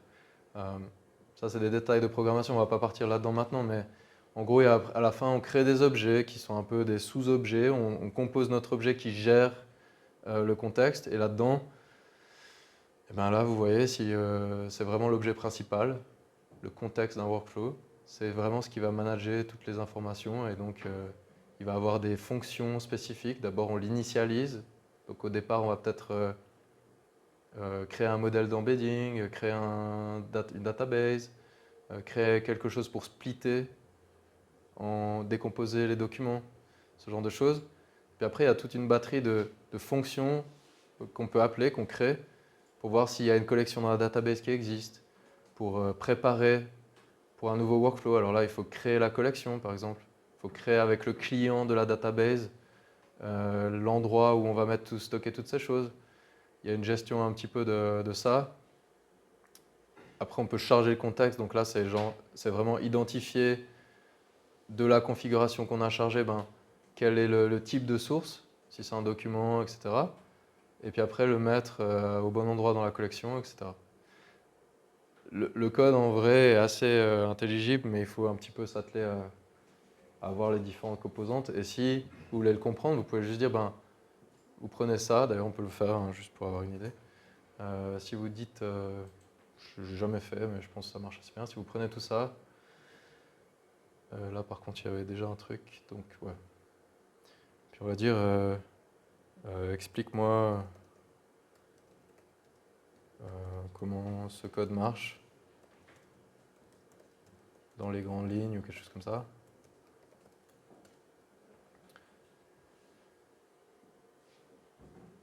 Il va sûrement faire une description meilleure que ce que je suis en train de vous faire. Donc c'est un framework qui permet d'exécuter des workflows. Les tâches sont définies dans des fichiers YAML. Chaque tâche utilise l'IA pour traiter du texte. L'information circule entre les tâches. Les résultats sont sauvegardés dans les fichiers.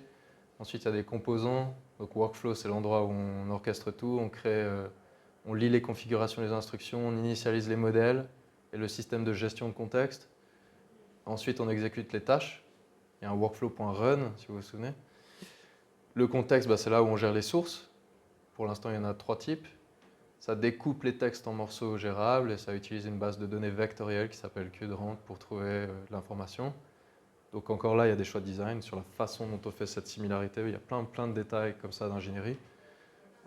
D'ailleurs, au passage, si vous faites ça, il y en a une qui marche assez bien, qui est récente, c'est au lieu d'aller chercher géométriquement les points qui sont les voisins les plus proches, il y a des gens qui ont réalisé qu'en fait c'était beaucoup plus simple, et c'est assez logique, plutôt que de faire géométriquement, c'est d'explorer, de chercher en fait dans l'espace plus largement les choses qui correspondent à la tâche qu'on aimerait faire et aller chercher, affiner dans ces espaces-là.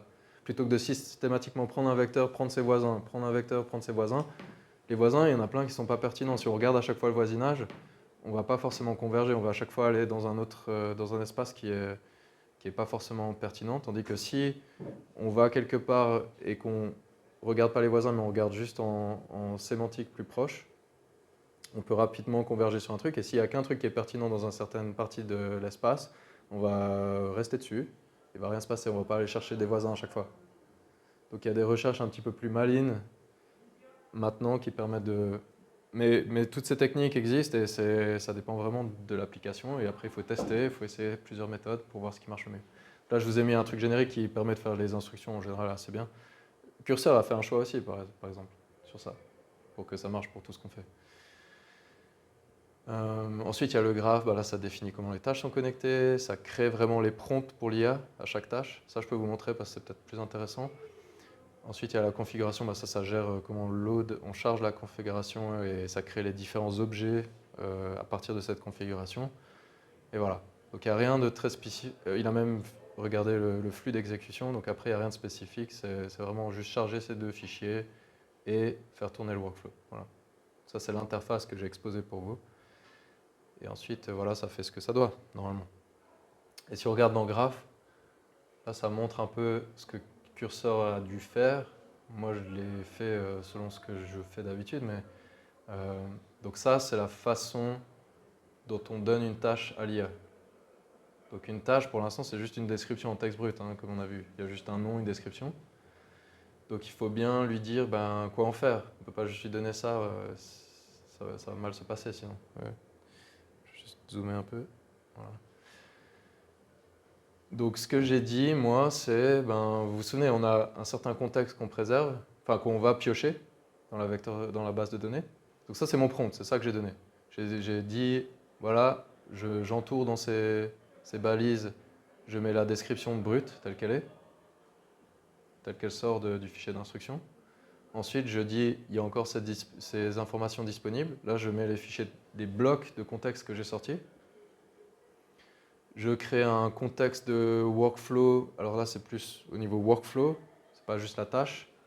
Et là-dedans, il y a les goals, les requirements et les spécifications qui vont sortir, qui vont tomber là-dedans. Et ensuite, je dis, ben voilà, ça c'est les outputs des tâches d'avant. Et là-dedans, j'ai mis en fait la mémoire sur LangChain. Il y a aussi plein de façons de gérer la mémoire de ce qu'on veut garder ou pas. J'ai mis la mémoire de des tâches d'avant pour que voilà, ils puissent l'utiliser à chaque étape.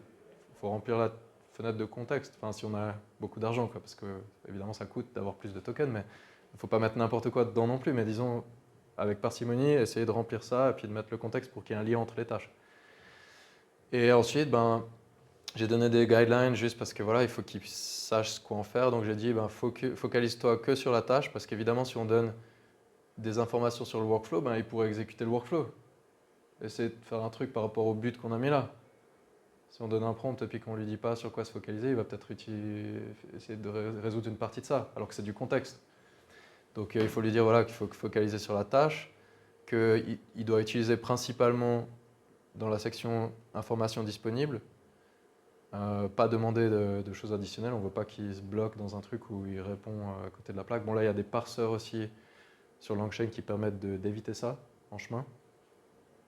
Et puis d'utiliser le contexte seulement si c'est pertinent pour la tâche. Bon voilà, j'ai pas joué longtemps avec ça, mais avec un petit peu d'expérience, ces trucs-là, ils sont assez naturels, on les met. Et puis là, juste dire, ben, les workflow goals, requirements et spécifications, tu dois juste être cohérent avec ça. C'est pas vraiment pertinent pour la tâche, mais c'est ton cadre. C'est ce qu'on veut, non? Pour toutes les tâches, c'est le cadre.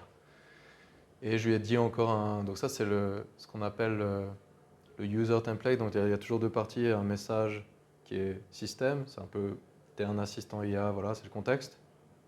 Et après, il y a les prompts user qui sont plus les détails de ce qu'on aimerait faire. Donc là, c'était celui user, mais comme contexte, je lui ai dit, ben, pour toutes les tâches, c'est tu as un assistant qui va exécuter une seule tâche d'un workflow plus large.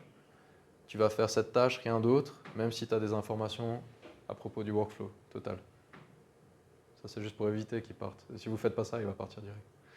Et puis là, j'ai mis juste en grand, juste pour qu'il se focalise là-dessus. Encore une fois, les règles qu'il y a après aussi. Donc ça, c'est juste pour être sûr que si vous mettez que dans le système, ça sera flou. Il va des fois perdre ce contexte-là. Mais de le cadrer dans le système et de le recadrer dans la tâche, c'est règles qui sont vraiment importantes. Enfin, dans le prompt user, ça marche relativement bien. Donc voilà, ça c'est adaptable et autres. Si vous voulez changer cette librairie, sentez-vous libre. Mais ça, c'est assez standard. Et après, on les lit dans un objet, ça c'est LangChain qui expose. Donc on passe ces messages, système et user, et puis on en fait un prompt, qui est celui qui est donné à une tâche. Voilà, c'est un peu comme ça que c'est construit. Est-ce qu'il y a des questions particulières? Je pense que l'idée, c'est vraiment, encore une fois, je recentre, parce que évidemment, il y a des codeurs qui sont ennuyés, ils sont là, ouais, je connais Python. Il y en a d'autres qui ne comprennent pas du tout ça. L'idée, c'est vraiment de vous montrer qu'en fait, il y a deux mondes avec des avantages et des inconvénients. Actuellement, il n'y a pas d'outil qui fait un hybride entre ces deux mondes au mieux. Donc si vous partez sur des workflows comme ça, vous pouvez maîtriser plein de trucs, vous pouvez les exécuter d'un bout à l'autre. Maintenant, toutes ces parties de prompt qui sont pour les différents prompts qui lient les tâches et tout ça, et la façon dont vous passez la mémoire d'une tâche à l'autre, et la façon dont vous utilisez le contexte et toutes ces choses, c'est que des choix de design. Et c'est assez dépendant quand même de ce que vous voulez faire. C'est pas forcément trivial à faire. Donc merci Cursor de faire ça pour nous en général, en gros. Et on n'a pas la possibilité de dialoguer. Et on n'a pas forcément non plus voilà, de choix sur comment updater des fichiers. Donc ça, c'est les avantages Cursor. Après, bien sûr qu'on pourrait s'amuser à faire une plateforme, et c'est ce qui, à terme, peut-être existera, qui est un hybride des deux. On pourrait imaginer... Ce qu'on fait sur Cursor, en fait, c'est qu'on fait des workflows qui sont majoritairement textuels. Puis vous vous souvenez, des fois, il y avait des petites parties où c'était human. Là, c'est toi qui dois faire un truc. Du coup, on se disait, ben, si on veut tirer du contenu d'Internet ou autre, on fait ça, nous, à la main, avec un script ou en copier-coller, voilà, en copier-collant. On met ça dans un fichier pour que Cursor puisse s'en sortir et continuer. C'était vraiment des workflows qui sont majoritairement textuels. Maintenant, il y a un autre monde qui serait peut-être plus idéal, où les workflows seraient majoritairement codés. Et du coup, on aurait hard-codé dans une entreprise, par exemple, exactement ce qu'on veut, sous cette forme, c'est le modèle qu'on veut, le contexte qu'on veut, on a limité les coûts, on a fait tout le travail, il n'y a pas d'interruption de système, on a des logs qui tiennent la route, on a tout ça. Mais on réalise voilà, que parfois, en fait, ça ne fait pas exactement ce qu'on aimerait. On aimerait bien exposer à un certain moment l'utilisateur à certains choix. Là, on pourrait imaginer qu'on inverse le design, puis on dit c'est majoritairement des workflows hard-codés, mais de temps en temps, il y a une partie qui apparaît par exemple sur une interface, où on dit voilà, le workflow en est là, et puis toi, utilisateur, pour débloquer, tu dois juste donner ton input. Peut-être c'est vérifier un truc, ou je sais pas, n'importe quoi. Et ensuite, on continue. Donc on aurait un peu des pipelines d'IA qui en fait suivent leur cours, puis à chaque fois qu'il y a un problème, ça s'arrête, ça apparaît sur une interface, et puis il y a des humains qui co-gèrent ces pipelines, qui arrivent et qui disent « Ah, ça, ouais, c'est un pipeline, il faut juste vérifier cette information-là, puis après, ça suit. » Mais idéalement, c'est vrai qu'on aimerait être plutôt dans le monde où tout est automatisé, et il n'y a que quelques points où on discute. Je ne sais pas si vous voyez un peu les deux extrêmes. Mais en gros, voilà, je ne sais pas dans quoi ça va évoluer, mais si on est dans une entreprise, c'est aussi intéressant de dire, voilà, peut-être qu'on part d'un truc complètement hard-codé, mais si ça ne fait pas tout, on expose une certaine partie de ça. Typiquement, si on fait une application pour des médecins ou quelque chose comme ça pourrait être des fichiers intermédiaires à valider, ça peut s'arrêter là. Hein. C'est juste, voilà, avant de continuer le process d'IA, on donne, ils ont toute une liste de fichiers à vérifier, ce genre de choses. Mais c'est un peu le processus de co-création, il dépend de l'application et où on met le curseur. Jeu de mots attendu. Voilà. Donc là, maintenant, voilà, c'était peut-être un peu douloureux, c'est peut-être un peu brut. C'est fun à faire en vrai. Hein. Donc, si vous voulez, moi, je trouve c'est fun. C'est assez fun, surtout avec curseur. Donc, c'est assez fun à articuler ces trucs-là, à voir comment ça tourne et tout. Mais l'idée, c'est que maintenant, on sait ce que c'est les LLM, on sait comment les appeler avec des API. On peut choisir nos modèles, on peut payer pour. On sait comment faire sur curseur à peu près tout ce qu'on veut en texte. On sait aussi comment faire en code si on a envie, donc juste en déformant cette librairie ou en utilisant telle quelle. Et puis voilà, après, c'est une idée de... Il n'y a pas photo, c'est comme la physique des hautes énergies ou comme ça. Il y a un moment, il y a un petit apprentissage à faire, quoi. Donc ces domaines techniques, il n'y a pas trop le choix. Mais encore une fois, les librairies, elles sont extrêmement bien documentées avec l'aide de l'IA, tout ça. Faire ces outils, c'est vraiment relativement simple. Donc tous ceux qui vous proposent des chatbots à 100 000 francs ou j'en sais rien, dites leur nom et puis faites-le vous-même un week-end, quoi. Je sais pas. Non, mais c'est un peu ça que j'aimerais dire. Et dans le futur, j'imagine qu'on va essayer de voir maintenant, malheureusement, pour ceux qui ne sont pas là, malheureusement, puis pour vous peut-être heureusement, maintenant qu'on a un peu cette base, peut-être qu'il y aura des parties des fois un peu en code, et puis d'autres qui seront beaucoup plus industrie, comment on fait des projets d'IA, ce genre de choses. Mais il y aura peut-être un peu les deux, et moi ce que j'aimerais creuser un peu plus, c'est tout ce qui est le monde multi-agent, parce que voilà, pourquoi pas. C'est aussi des librairies, c'est aussi facile, on pourra faire, juste sur l'environnement Python, on peut faire beaucoup, un peu comme on avait appris à travers les LLM, juste en appelant une librairie quelques fonctions, on peut déjà interagir avec ces choses-là. Donc on pourra imaginer un peu des systèmes qui vont dans ce sens-là, où là, le design il est encore un petit peu différent. C'est on donne des missions à certains LLM en fait. On dit toi, modèle X, tu as une personnalité, tu as accès à ce contexte, ces outils, lui il peut aller chercher dans le web, lui il peut faire ci, lui il peut faire ça. Et puis on les met ensemble et ils ont la possibilité de converser nous sans que l'utilisateur voit rien.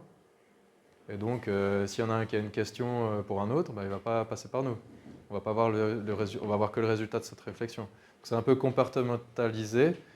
Parfois, ça n'a aucun sens pour certains trucs. Donc si on a des chaînes de raisonnement, qu'on sait exactement ce qu'on veut faire pour résoudre un problème, pourquoi faire décomposer en agent? Il n'y a pas forcément besoin, c'est inefficace. Mais pour certaines choses qui sont collées avec je sais pas, on est au Parlement, et puis chacun a une personnalité avec son parti. Et dans la discussion, il pourrait y avoir le défendeur des idées du parti X, les défendeurs du parti Y, et puis voilà, c'est un peu ce genre de choses qui maintiennent une ligne, qui permettent dans la discussion de maintenir un certain type, pousser plus un type de choses qu'un autre. Donc toutes ces choses-là, elles vont venir de toute façon. Il y a des OS aujourd'hui qui s'organisent où il y a un agent qui a accès à d'autres agents, et chacun de ces agents est spécialisé pour une tâche. C'est comme ça qu'on essaie de décomposer un peu. Donc il y a des LLM qui ont des outils spécialisés qui sont bons juste pour ça, parce que malheureusement ils ne savent pas encore tout faire. Et puis on peut articuler comme ça en disant toi tu maîtrises bien la connexion à Dropbox, tu sais ce que ça veut dire, toi tu sais bien ce que c'est MATLAB, etc. Et chacun de ces outils, même propriétaires, auront probablement leurs propres agents exposés. Et puis après, on peut juste prendre cet agent MATLAB, cet agent truc, et puis faire de la recherche avec, par exemple. C'est-à-dire, tiens, toi tu maîtrises ça, toi tu maîtrises la tech, toi tu fais ça. Et puis ça fait le lien, ça fait une sorte de super LLM avec un seul point d'accès qui est l'orchestrateur de tout ça. Et puis on a la perception qu'on discute encore avec un Llama 3.3 ou autre, mais en fond, lui, il décompose de façon beaucoup plus puissamment. Il a des self-réflexions avec les gars de l'éthique, avec les gars tous les agents possibles en fond. C'est ce genre de truc qui est en train de se profiler. Et puis pour certaines applications, encore une fois, ça n'a aucun sens. Pour d'autres, ça l'a. Et puis après, il y a toute la partie qui repose entièrement sur des codes, qui est plutôt deep learning. Là, j'aimerais bien aussi faire 2-3 trucs, mais on essaiera de les espacer pour pas qu'il n'y ait plus personne. Et voilà. Pour montrer un peu les mécanismes, parce que là, on a fait... Enfin, c'est vraiment comme le monde, en fait. Il y a les atomes, des lois de la physique, ça tient sur une page. Puis après, il y a toute la richesse qui émerge à chaque échelle. Et puis là, on est parti de l'échelle interface, ChatGPT. On a dit, non, il y a un truc en dessous, c'est le LLM. Et puis après, on a vu avec le LLM ce qu'on peut faire émerger dans une autre direction, qui n'est pas l'interface ChatGPT, mais qui est peut-être ce genre de workflow, voilà, avec d'autres interfaces. Mais on n'a pas vu le dessous. On n'a pas encore vu qu'est-ce qui compose un LLM. Et ça, c'est du deep learning. C'est vraiment qu'est-ce qu'un transformer, ce genre de truc. Enfin, on pourra un petit peu discuter, juste toucher, en faire un petit, juste voir ce que ça donne. Parce que pour ça aussi, il y a des librairies. Donc on n'a pas besoin d'être un super expert de ça. Si on voulait aller au niveau en dessous encore, ça serait ces trucs-là, ils ont des couches. Et chaque couche est spécifiée par ce qu'ils appellent des weights. Et puis il y a toute une batterie de choses mathématiques qui se passent là-dedans, sur comment elles se parlent. Mais au niveau d'un data scientist, il n'y a personne qui fait ça. Je veux dire, il y a des librairies qui permettent d'avoir accès à des couches, même des transformers entiers. Puis on les utilise. Une fois qu'on a créé ces blocs en programmation, comme là on l'a fait avec un modèle, on a accès à un modèle, on a juste à dire Grok chat modèle, et puis on a le modèle. On peut le configurer, puis c'est fini, on n'a pas besoin de se préoccuper. Donc c'est ça, on crée ces objets en programmation de plus haut niveau, puis on crée les applications avec. Les agents, c'est pareil, les OS d'agents, pareil. Donc on crée toute cette richesse, et puis on peut se baser là-dessus. Mais c'est quand même important parfois de descendre en dessous, peut-être pas jusqu'au compiler, mais pour juste voir en fait de quoi c'est constitué, puis à quel point, enfin la nature des choses en fait. Voilà. Alors, je ne sais pas si vous avez des questions, des complaints. Tout ça, je mettrai sur le repo. Donc voilà, comme ça permettra de faire, si vous voulez, même dans une entreprise, maintenant, au lieu d'avoir juste dans un certain workflow comme on faisait avant, la partie de texte, maintenant vous avez peut-être texte et code. C'est juste le wrapper, puis vous pouvez le lancer aussi comme ça gratuitement, hors curseur. Toujours cool de pouvoir faire ça. Mais de façon plus fiable pour le parsing d'ailleurs. Et puis je pense que si vous voulez construire un truc comme ça vous-même, comme j'ai dit, c'est pas trop mal en fait de prendre la librairie que j'ai là, puis dire adapte-moi ça pour ça. Puis je suis sûr que ça marche assez bien. Et s'il y en a un qui arrive, ça serait intéressant de voir, vous veniez juste, où on discute avant, et puis comme ça, on fait une session ensemble, ou j'en sais rien, si vous vous sentez pas à l'aise, mais ça serait intéressant de voir en fait un retour comme ça. Voilà. Merci beaucoup. Merci.